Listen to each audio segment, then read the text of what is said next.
I really worked to sort of change my mindset. I really asked myself, like, why do you drink? Why are you drinking? What controls you? Not what you say controls you. Not what you wish controlled you. I'm asking what actually controls your decisions. What do you reach for when you're stressed? What do you need when you're uncomfortable? What do you tell yourself you deserve when life gets hard? Because sometimes the thing we call a habit is actually a master. And the problem isn't always that a man enjoys something. The problem begins when he can no longer enjoy life without it.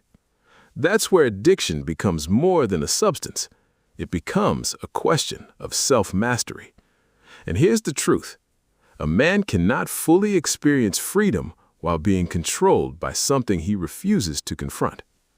In this episode of Evolving Manhood, we're going to talk about addiction, not simply as alcohol, drugs, gambling, pornography, food, work, or any other particular behavior. We're going to talk about the deeper issue. What happens when something outside of you becomes more powerful than your ability to govern yourself? And more importantly, what happens when you take that power back? Yes. And you said it was the hardest thing you ever did. Yes. And I wanted to know, what was so hard about it for you? Why was it so hard? It's interesting. I didn't one day wake up and say, I'm giving up drinking. I just, like many Brits, had a very, very boozy December. Christmas time, I was on vacation, I was drinking a lot. And I've always been able to drink a lot. I think I get my genes from my mum's side in that thing, like I can drink. And I decided to just give up for January. I just wanted to do dry January. And all I could think about was having a drink. It's all I could think about. I was waking up thinking about it. I was checking the clock, when's it 12? And it just really scared me. I just was like, wow, maybe I have a little bit of an alcohol thing. So I sort of decided to punish myself and say, I'll do February as well. I'll do 2 months off. If I can do 2 months off, then I can prove to myself that I don't have a problem. 2 months go by, and I was still really struggling. I felt like I couldn't be social. I felt like I couldn't go to the pub and have a lime soda. I couldn't go out for dinner. I was really, really struggling. And I started to really worry that maybe I had an alcohol problem. So I decided that I would wait until my birthday, which is June 1st. I said to myself, if I can do 6 months without alcohol, then I can prove to myself that I don't have a problem. And by the time I had got to June 1st, I was the happiest I've ever been in my life. I could sleep better. I could handle problems better. Things that would go wrong on set that would normally set me off, I could take in my stride. I had such better mental clarity. I felt healthier. I felt fitter. And I just sort of said to myself, like, why am I enslaved to this drink? Why am I so obsessed by the idea of having this drink? And I would look back and recognize that I would go to events for work and be like, I can't enjoy myself until I've had a few beers.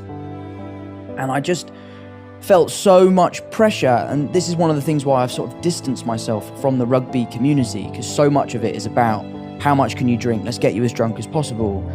And it's honestly been the best thing I've ever done. I'm a year and a half into it now.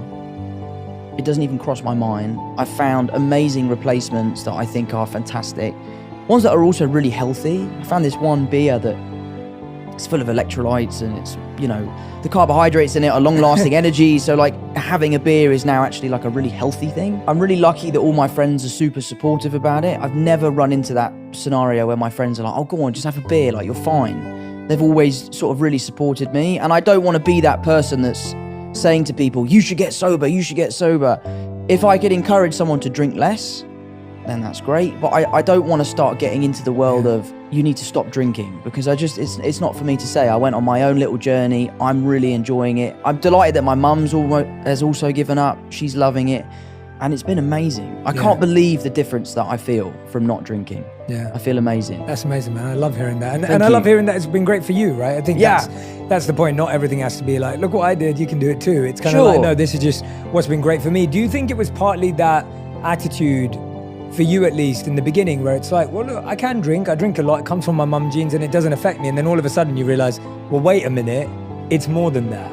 Because I think there is that, like I was like that as a young man as well. Like for me, it was easy to drink. I didn't drink daily. For me, I drank a lot more socially. Sure. And I love playing drinking games with my mates. And Yeah, that was absolutely. really what I enjoyed the most, probably.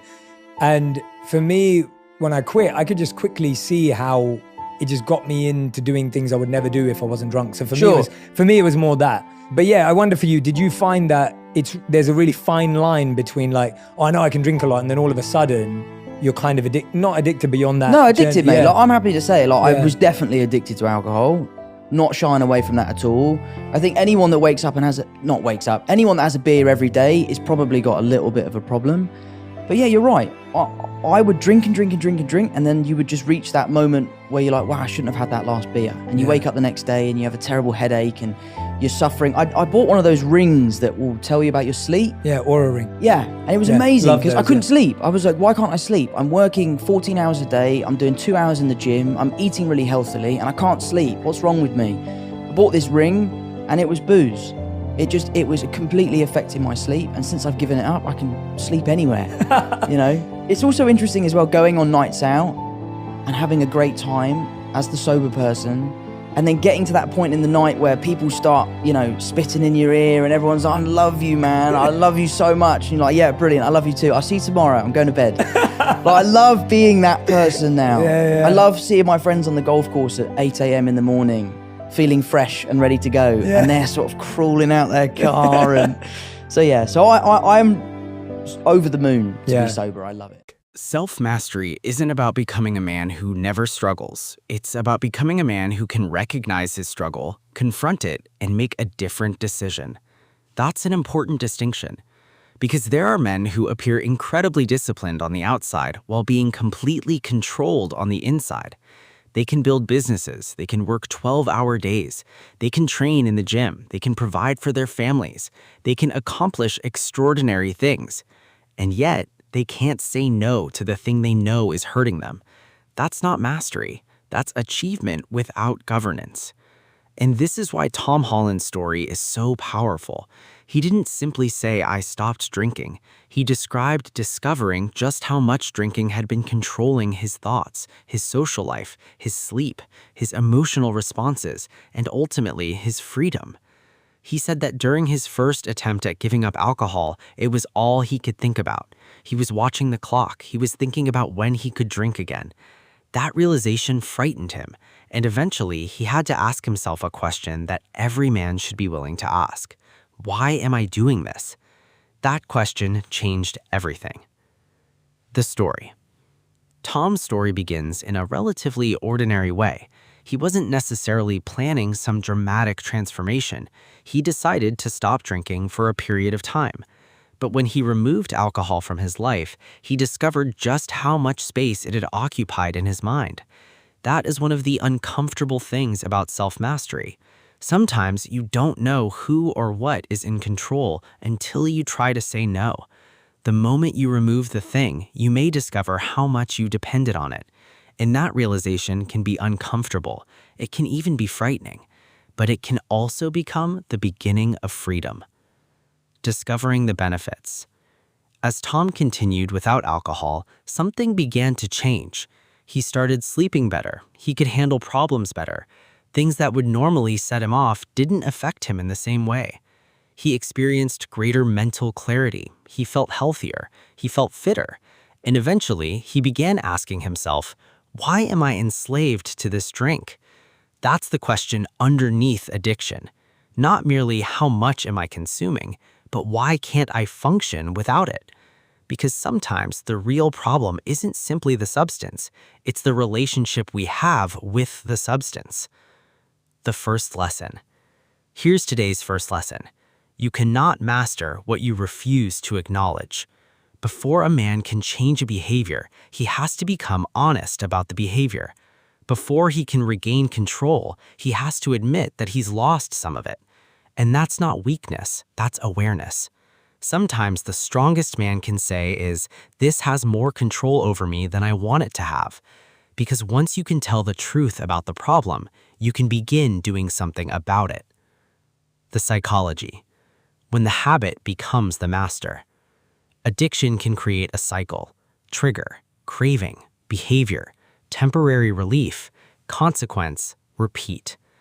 Something happens. You feel uncomfortable. You experience an urge. You engage in the behavior. For a moment, you feel relief. Then the consequences arrive, and eventually the cycle starts again. That's why simply telling someone to have more discipline can be inadequate. Self-mastery requires more than suppressing behavior. It requires understanding the need underneath the behavior. And that's where Tom's story becomes especially important. He began asking, "Why do I drink?" And his answer wasn't simply because I like alcohol. He recognized that much of it was connected to feeling comfortable in social environments. That changes the conversation, because if you don't understand the need underneath the behavior, you may remove the behavior while leaving the underlying problem untouched. The turning point. And this brings us to the turning point, because there's a difference between giving something up and becoming free from it. A man can stop doing something temporarily, but self-mastery is when he understands why he was doing it in the first place and learns another way to meet that need. Tom's story doesn't end with "I stopped drinking." It becomes "I learned to live without needing alcohol." How do you actually build self-mastery? How do you change your mindset? How do you replace the ritual? How do you return to situations that once triggered you? How do you build a support system? And ultimately, how do you build a life that is better than the one you needed the addiction to escape from? Yeah, for anyone who is listening right now and is going, "Tom, I love that for you. I want to do it too." Like they're listening going, "I'm having too much every day. I can notice some of those things, but I'm just stuck." And it's hard because we know that addiction's that way. We know that this is heavy. It's not easy. But if someone is watching going, "Tom, tell me, like, what did you do to even get started? How did you have that courage to say, I'm going to do January, I'm going to stick at it?" Were there any moments where you actually fell back and then had to get back on the horse again? Like, just walk us through that a little bit more for anyone who is watching going, "Tom, mate, I want to be in your position in like 6 months." I didn't fall back on it. I have done in the past. Like I've had periods of my life where I'd given up drinking and then gone back to drinking. But this time, I don't know, it was just different. I really worked to sort of change my mindset. I really asked myself, like, why do you drink? Why are you drinking? And a lot of the time, my answer would be to feel more comfortable in a social environment. Yeah.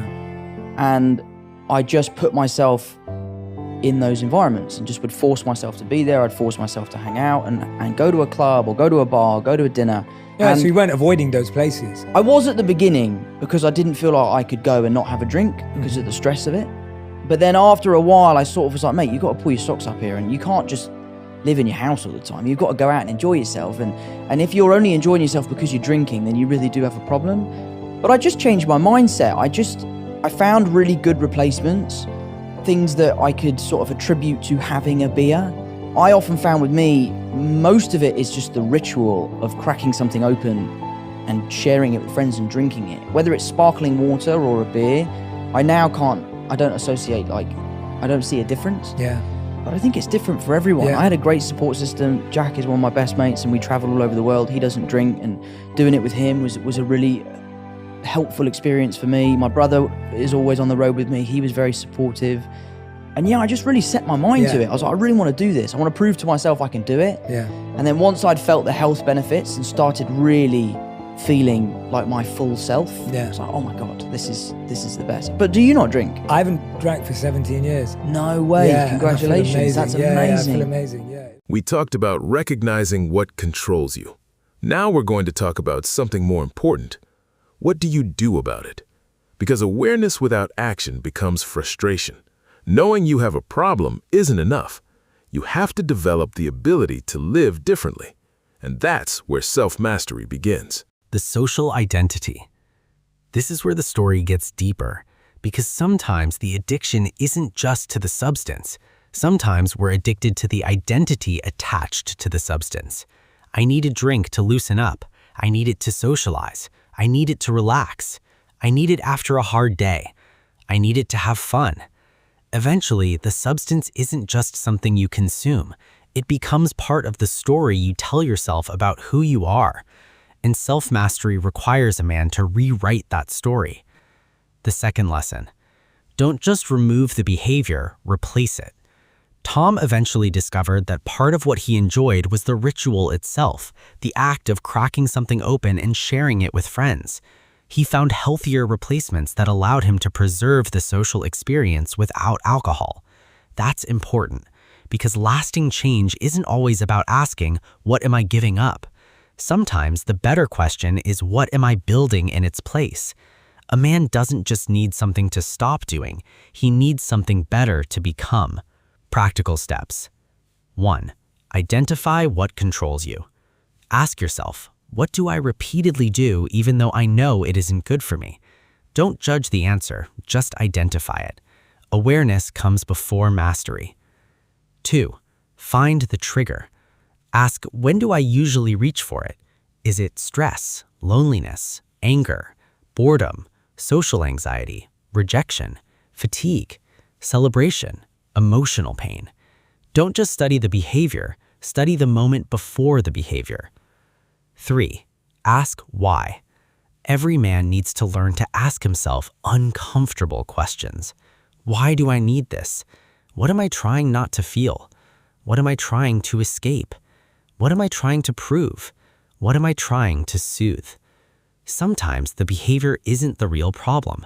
Sometimes the behavior is the solution we've created for a problem we haven't learned how to face. 4. Replace the ritual. Don't simply remove the behavior, build a replacement. Exercise, walking, journaling, prayer, conversation, creative work, healthy social rituals, rest, learning. The goal isn't simply, "I don't do that anymore." The goal becomes, "This is what I do now." 5. Put yourself back into life. Don't allow your former coping mechanism to determine the size of your life. If you used something to help you socialize, learn to socialize without it. If you used something to escape stress, learn healthier ways to process stress. If you used something to avoid uncomfortable emotions, learn to sit with those emotions. Learn to live again. 6. Build a support system. A strong man doesn't mean a man who does everything alone. Sometimes self-mastery requires community. Find people who respect the man you're becoming. Find people who don't pressure you to return to the behavior you're trying to leave behind. Find people who can encourage you without trying to control you. You don't have to fight every battle by yourself. 7. Measure what you gain. Don't only measure what you stopped doing, measure what your discipline is producing. Better sleep, better relationships, better focus, better health, better emotional control, more money, more time, more confidence, more peace, more presence. Because discipline becomes easier to sustain when you can see the life it is creating. Inner work, the self-mastery lab. Now we're going deeper, because practical steps change behavior, but inner work changes the man performing the behavior. Take a moment and answer these questions honestly. 1. What has too much power over me? Complete this sentence. If I'm completely honest, I have difficulty saying no to. Don't give yourself the socially acceptable answer. Give yourself the honest one. 2. What am I really seeking? When I engage in that behavior, what am I actually looking for? Comfort? Escape? Connection? Validation? Control? Excitement? Relief? Numbness? 3. What does it cost me? Write down what the behavior has cost you. Physically? Mentally? Emotionally? Financially? Relationally? Spiritually? Don't minimize it. Don't exaggerate it. Just tell the truth. 4. Who am I without it? This may be the hardest question. Who am I if I don't have this thing to lean on? Who would I have to become? What would I have to learn? What emotions would I have to face? What discomfort would I have to tolerate? 5. What would freedom look like? Complete this statement. If I were no longer controlled by this, my life would look like. Describe it. See it. Write it down. Because self-mastery isn't merely about escaping something. It's about becoming capable of living without needing it. The deeper lesson. There's something else I want men to understand. Self-mastery isn't perfection. You can have discipline and still struggle. You can make progress and still have difficult days. You can fall short and still get back up. The goal isn't to become a man who never experiences temptation. The goal is to become a man who isn't owned by his impulses. That's a different kind of strength. Anyone can react.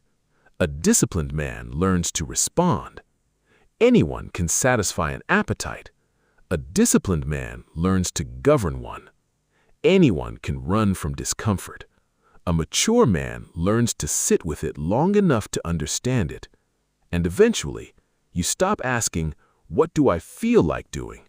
and start asking, "What kind of man do I want to be?" That question changes everything. Tom's story isn't a command for every man to make the same decision he made. It's a demonstration of what can happen when a man becomes honest about what has control over him. He recognized the problem. He examined the reason. He changed his mindset. He developed new rituals. He surrounded himself with support. He confronted the situations he once believed required alcohol. And eventually, he discovered something on the other side of the struggle, a better version of himself. That's what self-mastery can give a man. Not a perfect life, a more intentional one. Not the absence of temptation, the ability to choose. Not control over everybody else, control over yourself. And perhaps that's one of the clearest signs that a man is evolving. He no longer needs to be ruled by whatever he happens to desire. Here's your challenge this week. Don't try to fix your entire life. Identify one thing that has more control over you than it should. One habit, one impulse, one escape, one behavior, one dependency. And ask yourself 3 questions. What triggers it? What am I really seeking when I do it? And what would my life look like if I learned to master it? Then take one small action. Not tomorrow, not next month, today. Because self-mastery isn't built in one heroic moment. It's built every time a man recognizes the impulse, pauses, and chooses who he wants to be. That's evolving manhood. Not becoming a man who never struggles, becoming a man who learns to govern himself. Please like, comment, share, and subscribe. Peace